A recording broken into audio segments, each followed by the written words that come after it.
Free audio post-production by alphonic.com.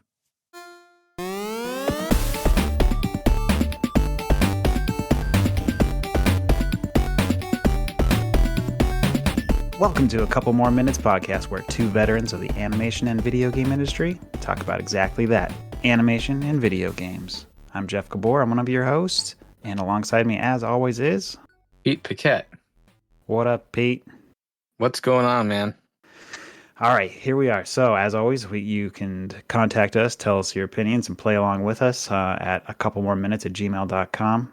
This week, the Quantum Assurance Board will travel back in time and take a look back at the infamous Nintendo game Battletoads to see if it deserves the Nintendo seal of approval it carries on its package. Yeah. I don't know. We'll have to see. That's right.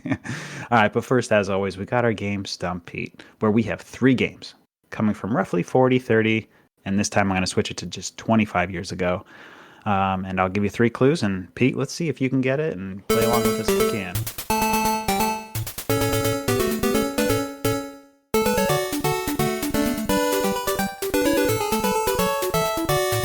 All right.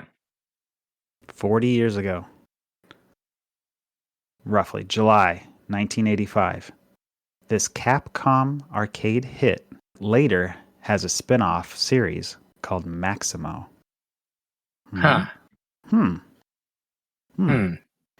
right, it features this sound. Oh. There you go. You got it. You nailed it. All right, clue number 3 for those playing along features King Arthur saving Princess Prin Prin from the evil demon King Astaroth. And yep, you nailed it, Pete. It is Ghosts and Goblins. I always get it confused whether it's Ghosts and Goblins and Ghouls and Ghosts, and man, I can never keep it straight. But yes, Ghosts and Goblins. All right, let's see if you can go for 2. June 1995. A popular SNES franchise by Rare swings its way over to the Game Boy. So we're talking about a Game Boy game here? Game Boy game. Oh, boy. I don't know the Game Boy at all. I'm not going to lie. Okay, well, it features this music, so this is going to be rough. This is going to be rough.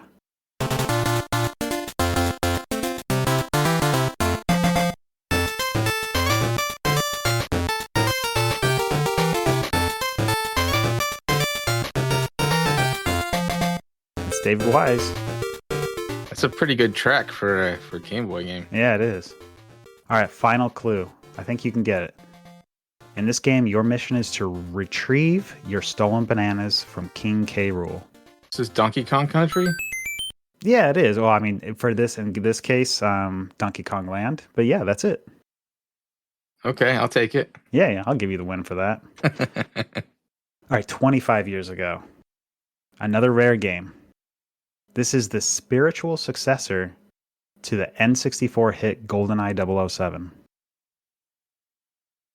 License to Kill? No. All right. Features this music.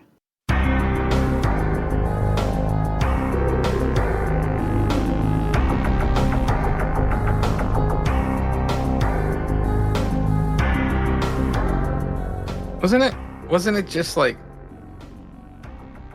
a game that was just called just 007 or something like that? No. All right, final clue. You play as Agent Joanna Dark from the Carrington Institute. Oh, Perfect Dark? There, you got it. You nailed all three. You got them. All right, good job. Pete, you got some news for us? Yeah, there's a lot to talk about. The first thing we should say is that as of May 1st, Xbox raised the prices of all their consoles and accessories. Current generation. Yeah, the current generation. That's pretty crazy to think about, because I don't think that's ever happened in the history of gaming where a console that's been out for years actually goes up in price. Yeah, it looks like the Series X digital went up $100. Series X went up $100. And it looks like the Series X 2 terabyte went up like $130 or $230. Yeah, I don't think this is It going to went bode up. well for Xbox. It This is went bad it news. went up. It went up a lot. Yeah. And then the controllers, the Elite controllers, like $200 now. Yeah. Thankfully, I got it in before the price raise. I do like that controller a lot. But, oh man, $200? Holy moly. Yeah, it's $200 For a controller. for a controller. Not the console, the controller. What? Up from 179. Yeah. And you know, the question here is like, why did they do this? And it's like, well, is it because of tariffs or is it fear of tariffs? Because that's two totally different things. Yeah, and then also just the reality that video games have not kept up with inflation, right? Like over the last, 40 years, like for the most part, games haven't changed drastically. Like that, the individual games that was, haven't changed their price all that much. So Well, I I don't know. mean, to be fair, the games, if given inflation, games back in the day were really expensive. Yeah, exactly. So, like, yeah, I guess I just made your point. Yeah, so maybe so maybe that's just it's time for a change. Or Xbox is I don't know. I cannot see this working out for Xbox because they're they're competing with a lot right now, and I don't think they have enough fans that are going to come in and spend an extra $100 for it. It's almost as if they're trying to get people to do a quick rush and buy the current inventory at the price that it is now. And then they'll say, never mind. We were just kidding. We're not raising the price. I don't know. I don't know. It's weird to think though, the console sitting on my shelf downstairs just went up $100. Yep. It's weird. Yeah, it is. Because that never happens. How often do you buy something and then suddenly it becomes worth more without like some serious amount of time behind it? Yeah, it's a good point too. I don't know. Yeah. I can't see this working out, but I think everybody's speculation is that PlayStation's going to follow suit. I mean, I think it'll all depend on the gamers and their response. But I think so too. Yeah, I mean, well, and then Nintendo's prices are like outrageous for most people. So Nintendo, that's the next thing we were going to talk about is that the Nintendo Switch is like they haven't, the tariffs haven't affected the cost of the console itself, but the accessories are really expensive. Everything. I mean, we were just looking at just to replace your controllers. I know we just got talking about the Pro controller for the Xbox being $200, but this is like the standard, what do they call them? Joy-Cons? The Joy-Cons to replace on a Switch 2 is $100. Yeah, it's crazy. And I think the Switch is, this like party system, right? And so I feel like you're almost obligated to buy at least one extra set so everybody can play together. So it's like you got the two that it comes with, and then you have two more, and so that's why mom and dad and the two kids can play together. That's right. That's an extra $100. So, but yeah, right there, you're spending $550, almost $600 on this console. When I don't know, you can go get a Steam Deck. Yep. Like it's like there's so much on here. Like there's so many, like the micro SD card, the micro SD Express 256 gigabyte card, $60. You're gonna end up needing that too. Yeah. There's a webcam that apparently has choppy resolution. There's no. They haven't said whether or not it's HD. They're asking $55 for it. Yeah. I do think you can use your own webcams though, right? I think they said that it'll be compatible. I don't know how, but I don't think you have to buy their webcam. I don't know. You don't? That'd be kind of nice. It would be nice. I swore I heard that. And then also, yeah, the discs, the micro discs, like I guess you have to have that specific kind. Like the the micro discs that are very common. That's not exactly the same, but you might be able to get away with it. Certainly with the Switch, you didn't have to buy their brand, but the Switch 2, I think, takes a different kind. You said the Express, so I think you have to buy those kind of things. And this probably gets me the most. You know the Joy-Con straps? The straps, yeah. They're selling them as a pair for $14. A piece of rope. Yeah. Nice. Oh my goodness. Yeah. Is it branded with Nintendo or something? Like It is. It is a Nintendo branded thing. I don't know if it says Nintendo on it. I can't tell from the cover, from the picture, but Nintendo is certainly testing the boundaries of our affection towards them. That is for sure. Yeah. It almost feels like every console maker is doing this. Like, is this a move to push consoles out the door? I mean, the Steam Deck must be loving all this because everybody's going to be moving that direction now. Like, you have your PC and then you got your Steam Deck, and that's all you need now. Like, why would anybody buy a PlayStation or an Xbox? You buy a Nintendo because it's got the characters, it's got Mario exclusives and Zelda exclusive, but that's the only thing they're holding on to. And they're not even launching with anything that spectacular other than like Mario Kart. And I don't know. Yeah, I'm not spending $600 on Mario Kart unless it just falls in my lap. I guess I'm gonna say I'm not gonna go chasing it. And Mario Kart World, $80. Yep. $80. And Microsoft followed suit. When they saw Nintendo did this, Microsoft followed suit, and now their games are going to be $80. It's going to be interesting to see how the next few months kind of roll out. I'm interested to see how the Switch 2 rollout is going to be. But I mean, Pete, to be fair, like all of us employees in the video game industry are asking for such high salaries that they got to raise all the prices to make us happy, right? Because we're all doing so well. Yes, that's true. Yeah. / they're just firing everybody and everybody's out of a job. To be fair, they're doing the complete opposite, and they're raising the prices. So, I mean, like... Yeah, I don't know where this money is going, but it ain't going to the people making the games. It's going to the shareholders, probably. Yeah, you're probably right. Oh, gosh. That Donkey Kong game looks pretty cool. It does, yeah. I'd play that. I don't know if I'd spend $70 on it, but I'd want to try it out. I'd like to try it. I wish they had the setup over at Toys R Us that I could just load it up and play it for a little bit. That's what I want. Oh, here's something interesting. The Legend of Zelda Tears of the Kingdom Nintendo Switch 2 edition. $80. Yeah. For a last generation game. But it's HD now. It's HD. Now, isn't it like $10 if you have the current game and you just want to upgrade to the HD? I think it's just $10. I think I heard that. Yeah. I would do that. I actually didn't get through Tears of the Kingdom.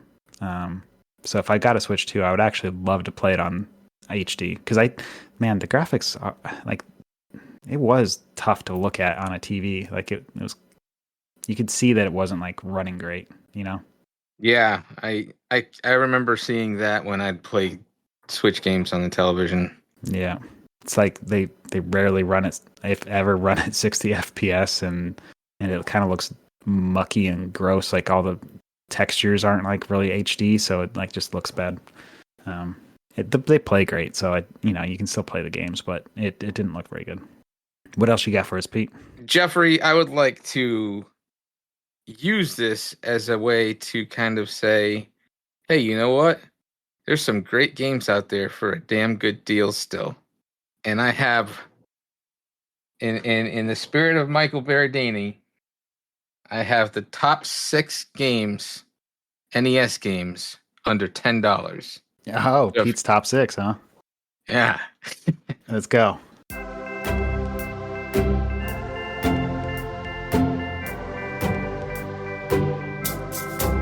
It's Pete's top 6. So if you're looking to start a collection Here's a low entry level Okay, choice. I've made my list of what I think you're gonna guess. Okay, and Okay. let's see if I get them all. Now I got my prices from GameEye app, the GameEye app. So Okay. I did not go as high as $10 on any of the games. Okay. I As kept it loose copies, I'm assuming. Yes, I kept it below loose copies. Coming in at number 6 is Jeff Gabor's favorite, covered on the Come on. Ministry. Yeah. Solar Jetman. Yeah, man. Yeah. All right. Let's go. Yes. Yeah. That's it. That was a great episode of the Ministry podcast too. That was great. We had a good time going back and forth about Solar Jetman. Another rare game. We're talking a bunch of rare games today. That was in two of the Stump Pete's. Yeah. Lots of rare. Coming in at number 5, Renegade. Ooh, I did not write that one down. That's good though.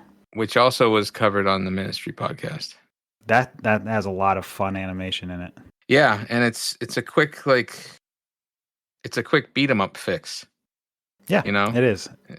It's fun. Yeah, if you're into beating up women in dresses that are whacking you with a purse, that's the game for you. That was the point of contention for my brother. Yeah, I know. He had a little hard time with that. Number 4, Super Spike V-Ball. Oh man, see, I saw that on as a possibility, and I didn't put it down because I was like, he's not gonna pick a sports game. No, I love Super Spike V-Ball. I think it's so much fun. You know what the best part of that game is? The music.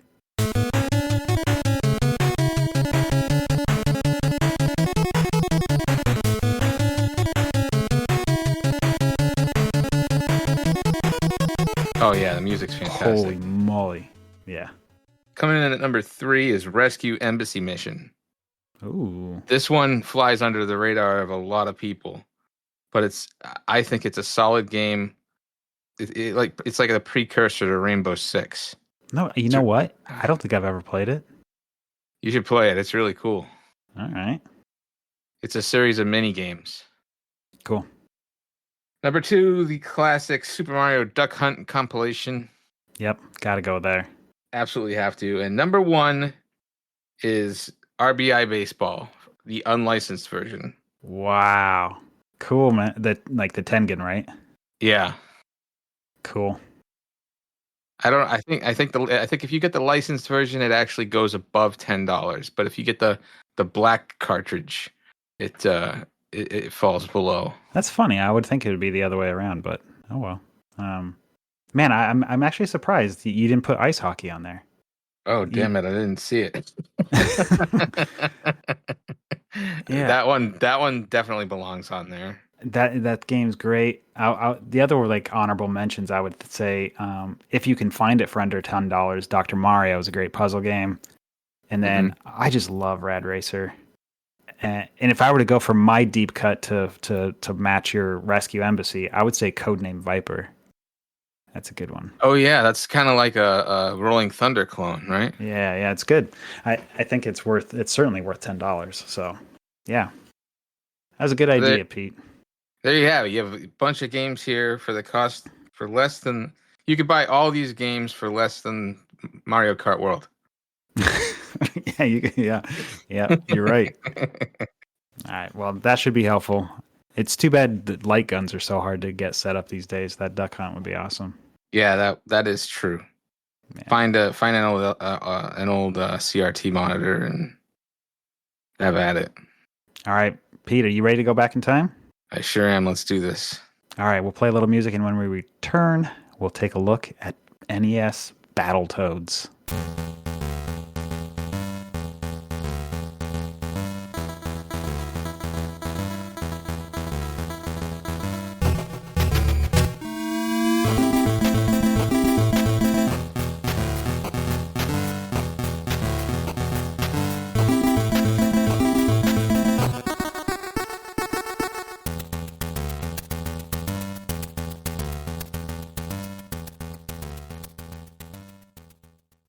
Welcome to the hearings of the Quantum Assurance Board, where we have been sent back in time to make right what once went wrong and determine for all time whether Nintendo's 1991 Battletoads game deserves the Nintendo seal of quality it boasted to earn.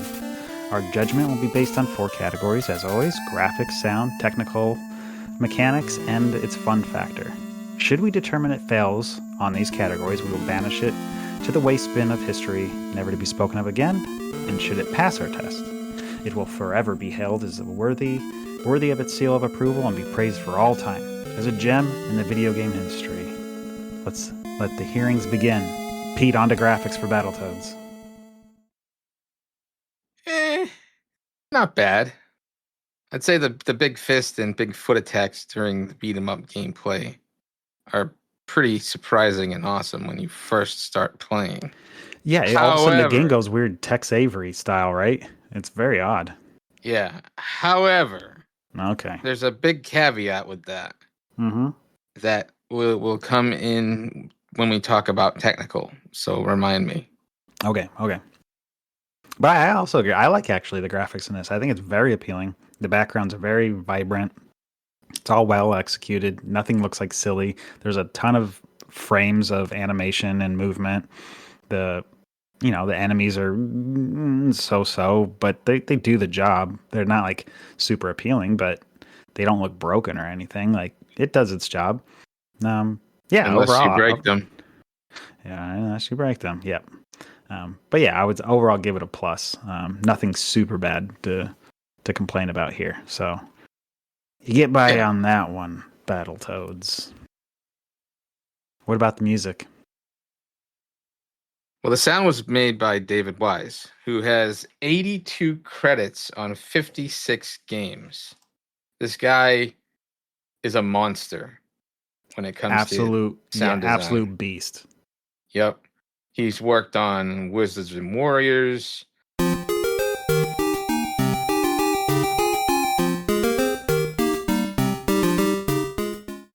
WWF WrestleMania.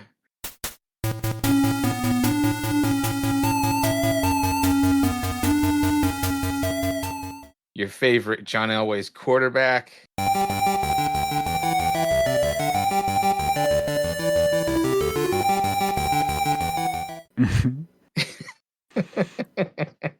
Remember when we did the retro game break years ago with that? Oh my god, yes. Oh my goodness. I gotta go back and play that game again. Cobra Triangle.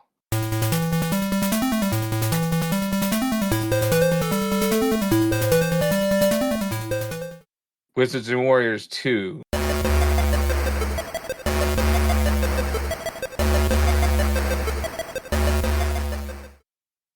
Narc.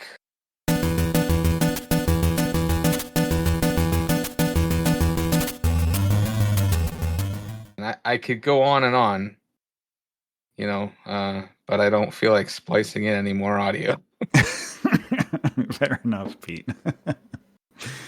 Yeah. And even the sound effects in Battletoads are actually pretty solid. Like when you do your 3-punch whack and that last whack sends them off the screen, it is very satisfying sound. Like overall, I really find it cool. And the pause music in this game, so catchy.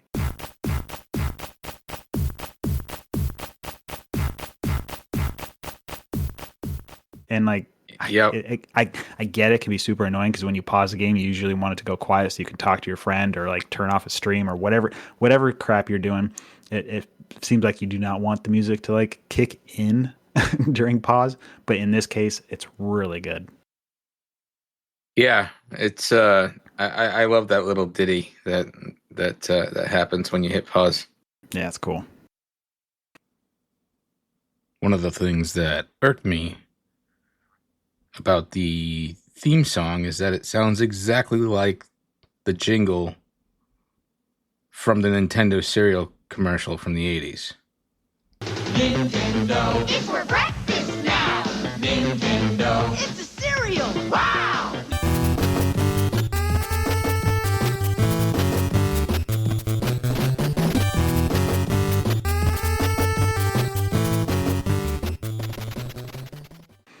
All right, I think this is where Battletoads is going to start falling apart.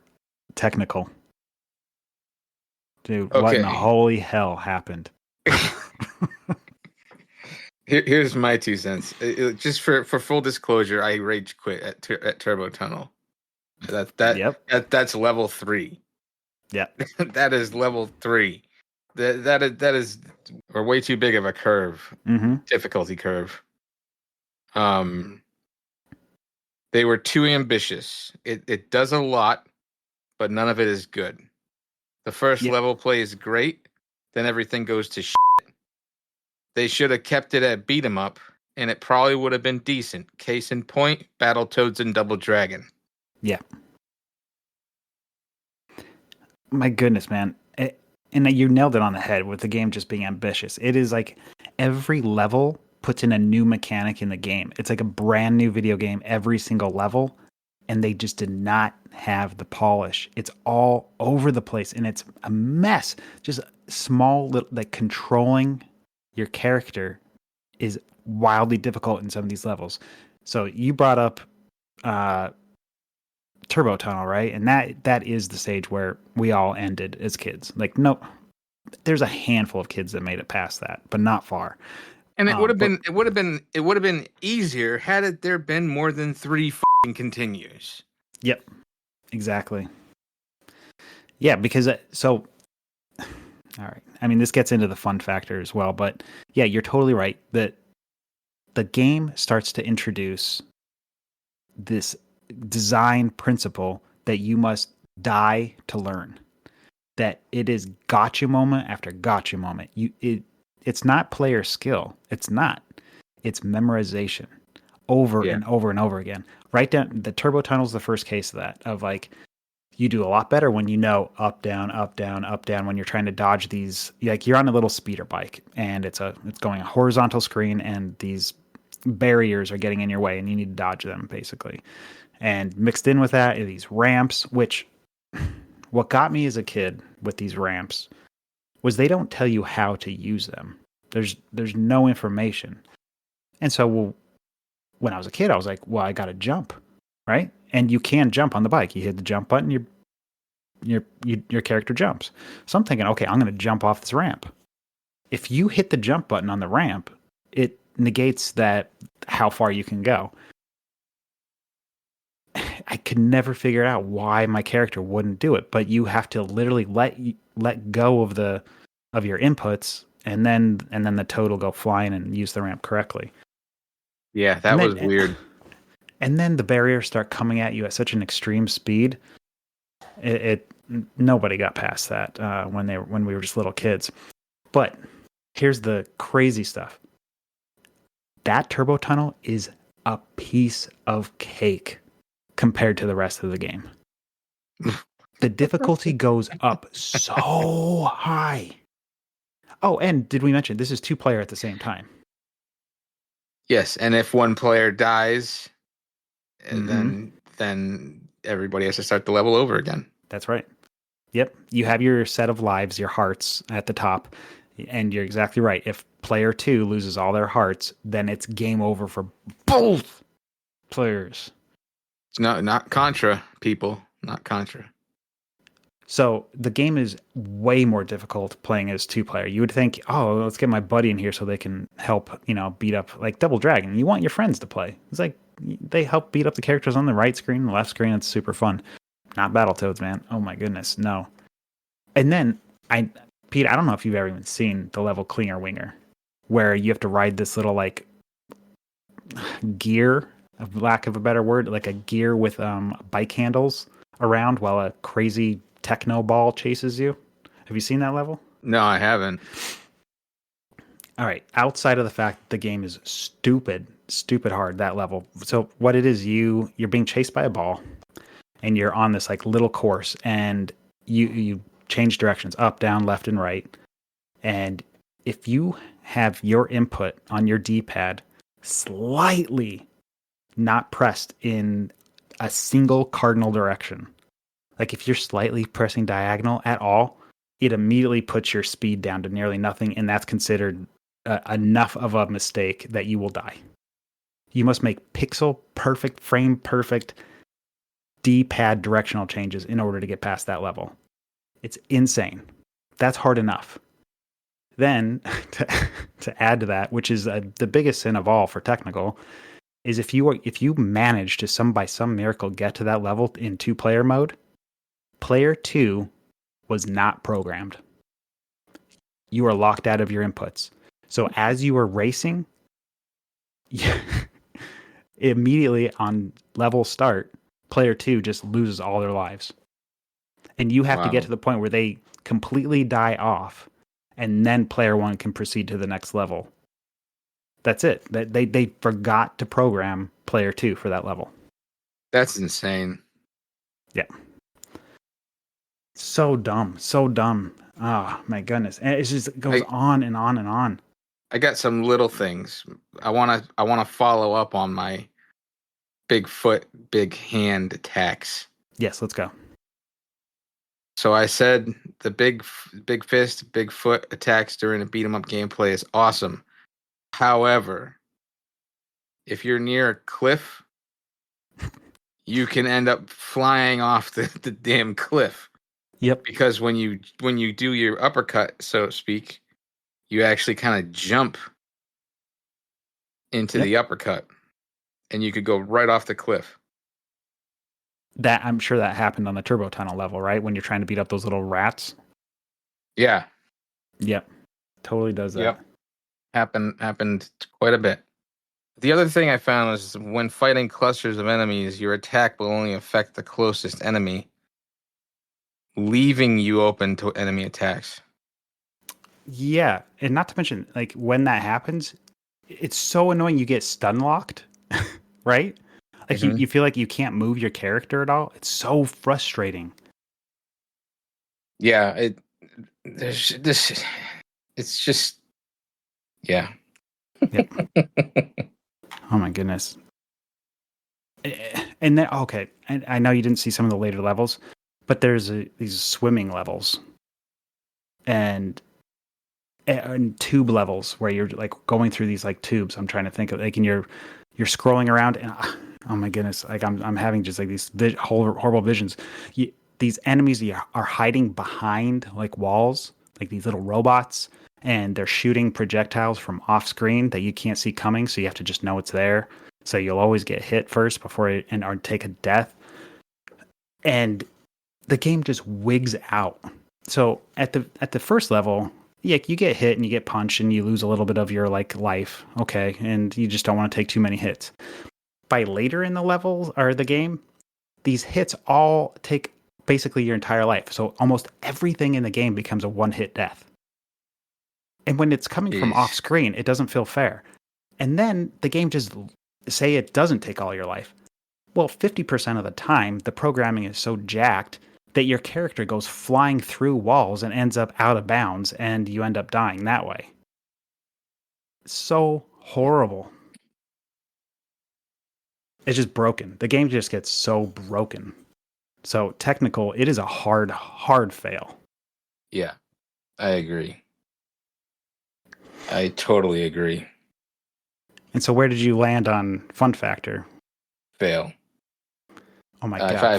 I found it. The whole learn by dying is not a fun game design. No. 3 continues. Get the fuck out of here. Yep. Man, there's another level where it's reminiscent of Turbo Tunnel where you're riding a vehicle, but in this case, you're riding a jet. Okay? And there are these electric beams that are flying past you, and they leave like just a little like exactly your sprite width in room to get through them. And so you're going up and down the screen trying to get into these little like pixel perfect holes in between the beams. The spacing in order to get down to the next open spot, the timing is so tight that you have to start moving that direction before you even see where the opening is, requiring you to absolutely 100% memorize that level. Like, you must know where the next beam is going to be, or you will not have time. And it just makes it awful because, like you just said, you don't have enough continues to learn. So you spend all your lives dying trying to memorize it, only to then have to play the entirety of the game to get back there to then show that you either memorized it or did not. And Yeah, even when you do memorize it, the timing is so tight that the slightest mistake of like just a controller input will make you lose. Yeah, this game should have been unlimited continues. Yep. For sure. If you're going to design a game where you have to learn by dying, you better give us continues. Yeah. And so, like, I'm playing this game and I was thinking, well, I've never been able to beat it. Like, I'd like to. Like, we did Teenage Mutant Ninja Turtles last time, and I got my revenge on that game. Like, I kind of learned how to beat the game. Like, all right, I'm gonna farm scrolls. I'm gonna be able to get through the game, and I was able to do it and do it on repeat. Like, it took some effort of learning how to beat the game, but dude, I could not do it. I tried memorizing the levels. It was gonna take so much time to just memorize the levels and then just to do it, that it took me a long time just to beat the game using save states. It was a miserable experience. This is not a fun game. That's not fun. That's not fun. No, because the game does not feel like you are getting better or that you are a good video game player. All it is like, how well did you concentrate on memorization? It's like, I could play memory cards. Yeah, play memory with a deck of cards. Like, come on. And that's a hell of a lot more fun, I'll tell you that much. Yeah. So Battletoads is a hard pass. So that means we have a decision to make with the Quantum Assurance board once again. We are split 2 ups and 2 downs. And we must decide whether or not to strip it of its seal of quality or finally make right what once went wrong. It's overrated. Fail. Hard fail. I strip it of its license. That is a unanimous decision. Screw this game. It is the most infuriating game I've played in a long time. I would never recommend it. It has a lot of nostalgia for people. I don't care. This game blows. Yep. And with that, the Quantum Assurance Board hereby finds you unworthy of the Nintendo seal of quality and thus deems you utter and complete garbage. You are hereby sentenced to be forgotten and buried side by side with Atari ZT in a New Mexico dump to rot for all eternity. So long, Battletoads, it's game over for you. Screw that game, Pete. Screw it. I have a confession to make that I did not think of possible games for us to play next month. Oh, we got to leap. We got to leap to the next game. Yeah. You were mentioning Rescue Embassy earlier on. That got me thinking. I'd like to try it. We could try it. Let's do the Rescue Embassy mission. Oh boy. $6. $6. What a steal. Let's see if the $6 is worth it. Yep. It's got the Nintendo seal of quality for now. All right, Pete. I'll catch you next time. Take it easy, Jeff. All right, see ya.